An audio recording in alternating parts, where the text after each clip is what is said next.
Welcome back to Bish's RV, everybody. My name is Josh the RV Nerd, and behind us, a new floor plan from Winnebago that's almost like a modern twist on an old classic. I'm really interested to see what you think about this one. It's their new Minnie 2832, 28-foot box, 32-foot tip to tail, and it's a little bit different twist on the really common front kitchens that you see out there.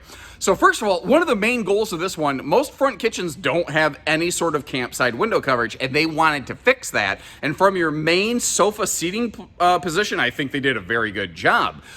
They went about this a little bit differently, though. A lot of front kitchens are in RVs that have these really radius sloped front noses, and it means that you really lose a ton of especially overhead cabinet storage. And Winnebago didn't want something focused on a kitchen to have a kitchen that wasn't focused, basically. So they squared it off on the inside and created a massive outside storage compartment that I don't know if I would ever say this normally, but I almost wonder if it might be too much storage. That's the biggest problem they have, is that it might actually have too much storage on the outside of this one, which is kind of crazy to think. And it's a private rear bedroom. That has almost completely vanished out of the industry. They are so hard to find. They're as rare as hen's teeth, if you will, and about as rare as frog's hair as well, if you're paying attention. And not to mention, you've got full outside storage under the bed, inside and outside storage under the bed all over the place. I'm very curious to know what you think about this one. Now, they also, of course, have their key features that they stand by, like tank heaters, like belly heating and radiant barriers, like their solar package, and all the other things that they do here. It's got a couple hiccups and hang-ups, and I might have some insights on some things that might be changing on this in the future if you stay tuned, and I'd be really curious to know, like, what do you think about this one? Because the first time I saw it, I felt like I've been in this layout before. We're going to expand on that when we step inside, but if you like how we give you good with bad, with everything in between, make sure you hit that subscribe button, and let's see what this one has to offer. And it was really funny. The first moment I stepped inside here, it was like, am I having deja vu? I feel like I've seen this before, and it kind of took me a second, then I realized. Do you remember those old Rockwood Vinos windjammers? This is eerily similar. I actually think completely unintentionally, because when I mentioned that to Winnebago people, they're like, the what? But the Rockwood used to do this smaller series of Vinos windjammers, and they had a floor plan with a V-front kitchen very similar, but it didn't quite have the storage and countertop space this one has. But what I think this floor plan does really well, again, most front kitchens, they put a sofa and a dinette in a slide facing a big wall of cabinets with absolutely no campside window coverage. But between the window there in the kitchen, the full viewing window in the entry door, and the window straight across from the sofa, we've actually got, I think, some pretty decent viewing here. That does mean the TV goes up to the ceiling. The RV's 6.5 foot tall, though, so it's not too high. And it does have a swing arm mount, but I kind of wish it was almost just angled down. I don't know that I even need the TV to swing in this one, but that's just me. Some people like swinging, some people don't. I think that's why there's some pineapples on certain camper doors, but neither here nor there.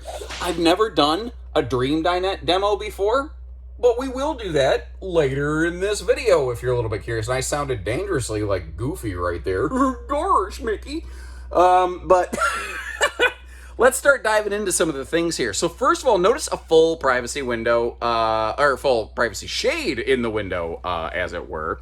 Also, when we look down here, you won't see any sort of heat vents in the floor. They cleverly side duct things. Like, that's actually a heat vent off the side of the dinette that most brands don't do. Now, a heat vent under a cabinet like that, that's pretty normal. And watch the color of this cabinet right here. Like, when I get a little bit closer to it, you get a more true estimation of the color of it. Because when I back up, the way this camera is going to start doing some magic light filtering, it's going to start looking super dark black like it does right there. So when you see this RV with the naked eye, the camera's not really friendly with the color palette in this one for some reason. Anyway, now over here, let's start going through some of our front kitchen. Let's talk about some kitchen stuff. First of all, one of only 3 options really available on this. You can swap from the factory standard 12-volt DC compressor fridge that we're looking at to an 8 cubic foot gas electric 2-way, which is about 20% smaller, or 25% smaller in capacity. It cools a little bit slower, but the gas mode is going to be far more friendly if you are camping away from parks. Winnebago they're doing something well. I mean, no pun intended. They're being brave because Winnebago owns the RV name Brave. But instead of a common microwave, they're factory standard with a convection. But they are also factory standard with no oven. Now, there is not a factory oven option. However, they a dealership like Bish's RV or whoever, it's fine. If you're like, well, Josh, you don't have a Bish's dealership nearby. I would love it if you called us and gave us a chance to kind of quote something out for you. But neither here nor there. What I'm getting at is a dealership can install an oven in this, but it's always aftermarket. There's no factory option for it. And I want to give them some good credit. I really like this big wraparound backsplash. I love the location of the outlets. I wish more brands were starting to do a side splash over here. That is something I would really like. Now, this is interesting because when you look at this, it just looks like the front wall of the RV, but you're going to see that's not. That, like, behind that wall is actually an insanely big front pass-through compartment. What that means is that this stovetop vent hood does not directly vent outside. This has a charcoal filter to get the stank out. Up top here, we have a small, simple vent fan specifically for exhausting cooking heat directly above the cooking surface. Now, if you want to upgrade that to a bigger fan, that is very easy to do, but it doesn't come factory standard that way. Now, let's talk about something over here. I mentioned no heat vents in the floor, but you're going to see carpet in the slide. I'm not saying, I'm just saying I have it on very good authority that will not be the case for very much longer. I do believe, ladies and gentlemen, it's a case of the people have spoken, and this early run of these has carpeted slides. There is word, I don't have hard confirmation of it, but there is word that they will be going to a carpetless slide system moving forward. So that might be some really cool positive news for you. Now, this is one of the other, this is number 2 of the 3 total options. By default, a hide-to-bed trifold sleeper sofa. You can swaption to a theater, however. I really like, though, the space for the seating is actually sized for a full giant U-dinette, which I don't think you really need since this RV already has a dinette. But that means that the sofa enjoys these little side stands. And this one, you see, household USB plugs and even a wireless little charge pad, which I would use the absolute living daylights out of, personally. I think those things are fantastic. Now, working our way around here, where do we want to begin? You know what? Let's go ahead. We've pretty much done a 360 on this thing. Let's take a little bit look at that dinette, but real quick, you might notice like there's a door on that side, but over here there's not, because they made it an open-air shoe garage right by the door. I love that. That was just smart thinking right there. And here's how this little dinette thing works. Basically, it's very simple. I've always found it easier if you get the seat cushions a little bit out of the way before you unlock and drop the table, and then the cushions just slide over the top of it. Easy peasy. And going back up, it's gas strutted. It's also very simple that way. Now, moving over into the kitchen, there's a lot of storage in here. When you really start looking at everything, they really focused on maximized storage. And the way I camp, personally, I'm okay with the fact that there's no factory oven on this thing. I know that kind of, it feels weird. It freaks people out. I get that. The convection microwave, it can do some baking. So if you still need cookies and biscuits, like you need biscuits for breakfast, biscuits and gravy, which I'm not criticizing. I want to come camp with you. I love biscuits and gravy for breakfast. So does my cardiologist loves it when we have biscuits and gravy for breakfast because he's got his eye on that new yacht, I think. But my point is, you can still do some small stuff baking in that convection microwave. So kind of keep that in mind right there. And I'd be really curious to know, what do you think about that sort of setup? Now, looking over here, one quick note. This is the last of the 3 options that's available. Factory standard central air here, located above the living room area. You might notice there's a second air conditioner installed that directly dumps air into the bedroom. That is the final option that is available on these. Now, we have a walk-through middle bath, which some folks really like because it gives a huge bathroom, and some folks really dislike. I love all the space around that porcelain foot floor stool. It is so fluffy friendly. It's just not even funny. And I really like what they're doing over here in the bathroom. It doesn't bother me when an RV's bathroom decor differs from the rest of the RV, but the fact that they really held true to the whole color palette and theme in here, I also think is kind of cool. But I like how they do just a mirror on the wall with a side Lipitorage storage cabinet so that you can, if you lean over to wash your face or something like that after you eat some ribs or wings or anything, you don't hit your head against a cabinet, which is awful nice. And again, basic fans in these. Fans are easy to upgrade. I wish it was kind of done from the factory, but that is what it is. Now, looking over here in the shower, 6.5 foot sidewall means my head, at a little bit over 6 foot tall myself, has to be in the skylight.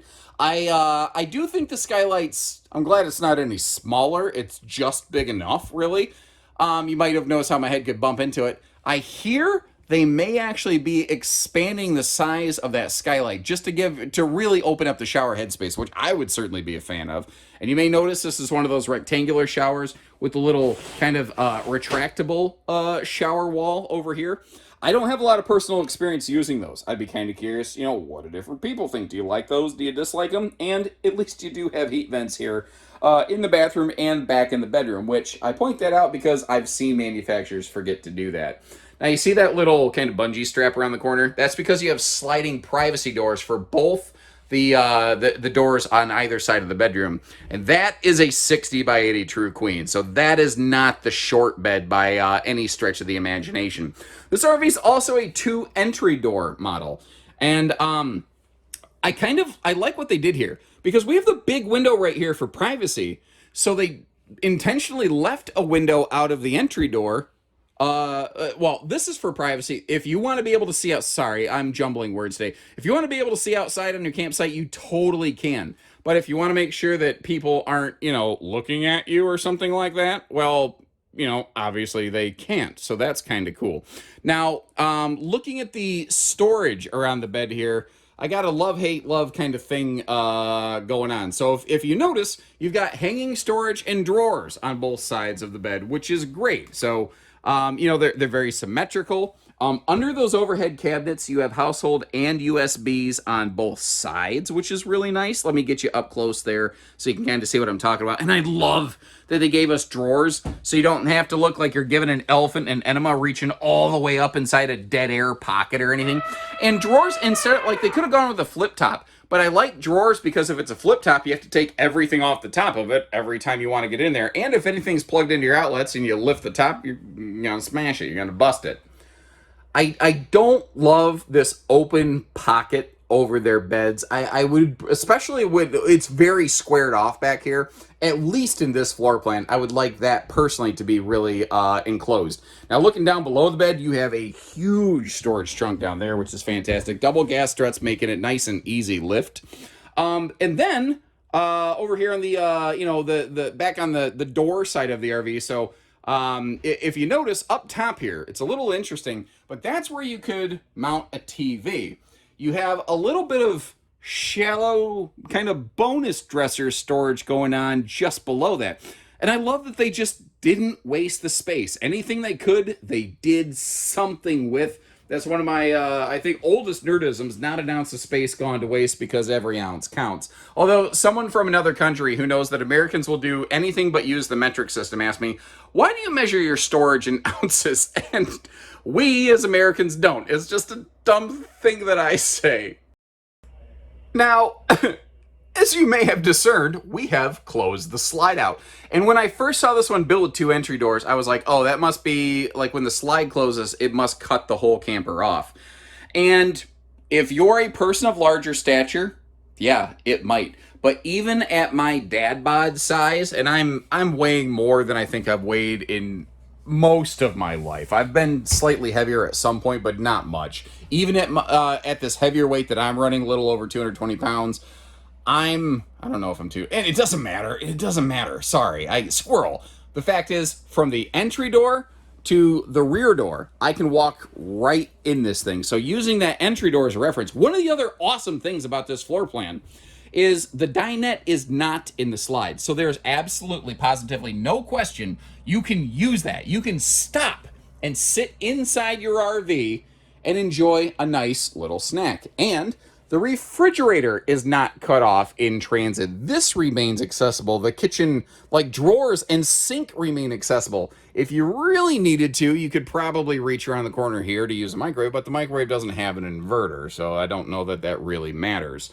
The fact is, though, the refrigerator, the dining, the bathroom, the bedroom are all available and accessible without ever touching a slide button.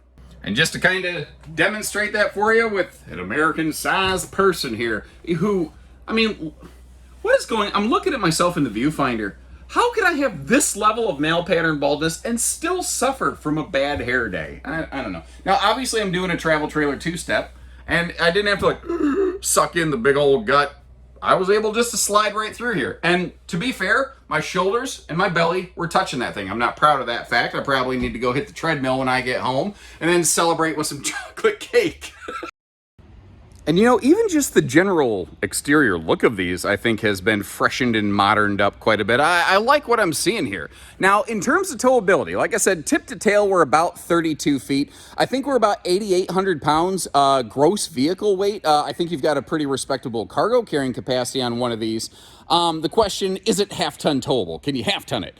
My answer to that on an RV this size, it really depends on where you live and where you're going to go. Because around here, flatland, northern Indiana, southern Michigan, yeah, you could, a good tow package half-ton would handle this probably all day long. But we have very mild terrain. We have very mild weather here. If you live in a place that has really rough winds, if you live in a place with some serious elevation changes, or you're going to be towing through those conditions, well, then what's half-ton towable, the definition of that is going to change very, very quickly. Now, you can see how they're using some nice deep slides. And I tell you, even though you don't see like the prep brackets, you can still put slide awnings on things. Don't let that get your head twisted up too awful much. What is kind of wild is this right here.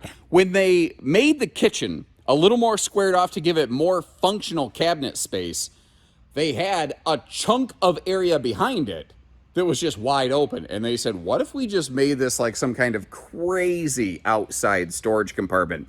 And I'll tell you, again, I try to be fair. I love the idea of a big open storage space. I have some personal concerns that, like, it's so tall that what do you do with it? Like, maybe you could put some pegboard up over here to do some organization, but you're gonna have to be able to crawl in and out of this thing or have one of your kids do it. I also thought about things like, I wonder if, like, if you have some bikes that you could kind of fold down and crunch and condense, I wonder if this couldn't actually almost be like a front bike storage garage with a little creativity. One of the only real critiques I have here, though, is that battery disconnect. I really strongly feel needs to maybe be moved away from the floor level. Frankly, I would like it over here above the charge controller, like maybe to the left of that TPMS prep right there. And if you're curious, the reason that solar charge controller is blinking at us is because we don't have a battery on the RV currently.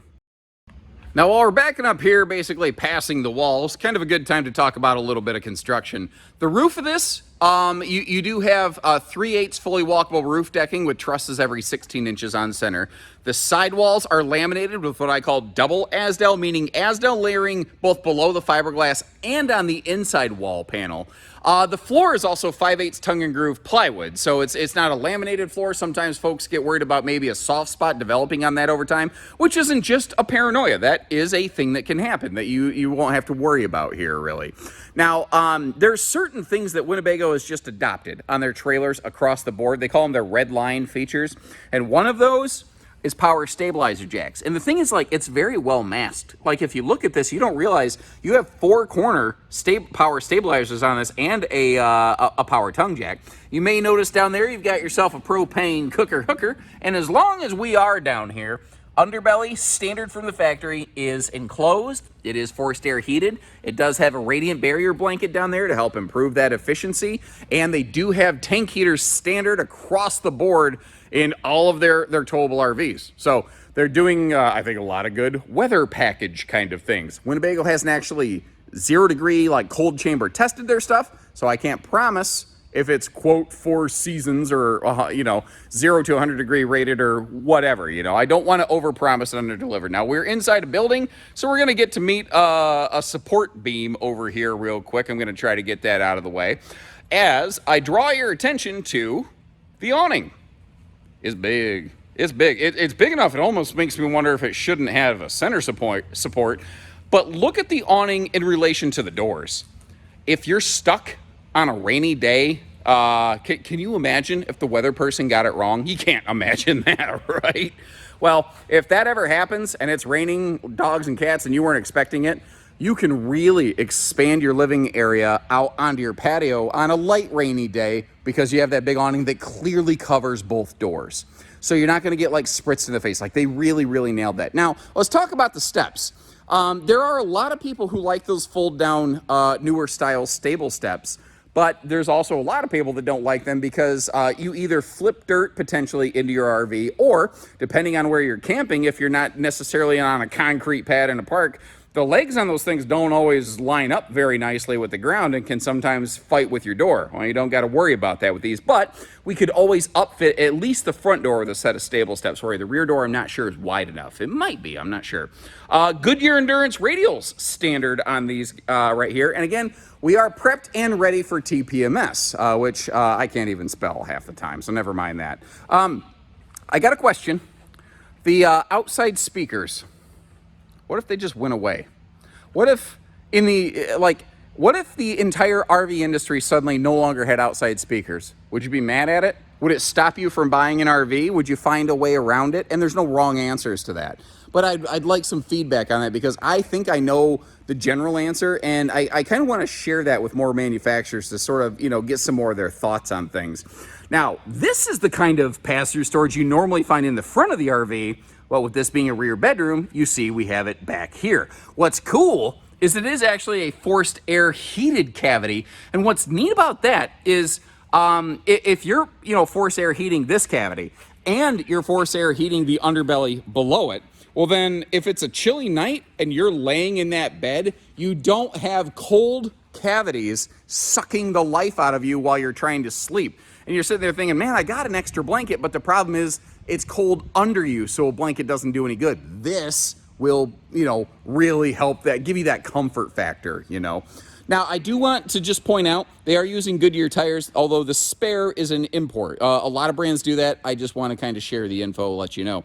Down here, this is they do both a bumper and a receiver hitch, which is kind of cool, with and being a little bit better than or, as it were. And giving you a look up top of that factory standard roof ladder. You can see, again, we're looking at one today with the optional second air conditioner. One of very few options available on these. But also, you've got that 200-watt factory solar package. This does also have a 30-amp charge controller, but the front of the solar panels on Winnebagos, they take some time to add this extra flange, that aluminum extrusion right there, to basically be like a wind spoiler to direct wind up above the panel while you're towing, not under it. So when you're going down the road, if you get hit by a wicked headwind gust, it doesn't pull the panel up and stress the roof fasteners and potentially prematurely cause a leak. If there's one thing I've learned in this life, it's that nobody likes it when you're premature. Good news, bad news. Let's hit the bad news first. We do have a two-headed sewer monster. That is actually just one of those things super common on front kitchens. You have a kitchen gray outlet all the way in the front of this sucker. And then you have your bathroom black and gray over here. That's also one of the reasons the gray tanks, the total gray tank capacity is really big compared to the other tanks, because it's two separate tanks. They don't cross plumb together. So that's just a thing you're gonna have to kind of keep in mind. I like to share the good with the bad with everything else anyway. Black tank flush, outside utility shower, all those normal little hookup doobie-doos. That was the dumbest thing I think I've ever said, but I didn't know what else to say, and my mouth just went, bleh. So what do you think? I gotta say, for the longest time, Winnebago's trailer division, they felt very stagnant, and then all of a sudden recently here, it's like somebody taught an old dog new tricks, and they're just willing to do things differently and go boldly where no one's gone before. Just finding a different way to do it rather than just being the exact same trailer that everybody else makes. And I respect that. I'd be kind of curious to know, like, what do you think about the way that they're doing, like the oven and stuff, or just the layout in general? What do you like? What would you change given the opportunity? And I will leave you a link in the video description. You'll be able to use that to check for pricing and availability on anything that we have in stock. But keep in mind, this is a new floor plan.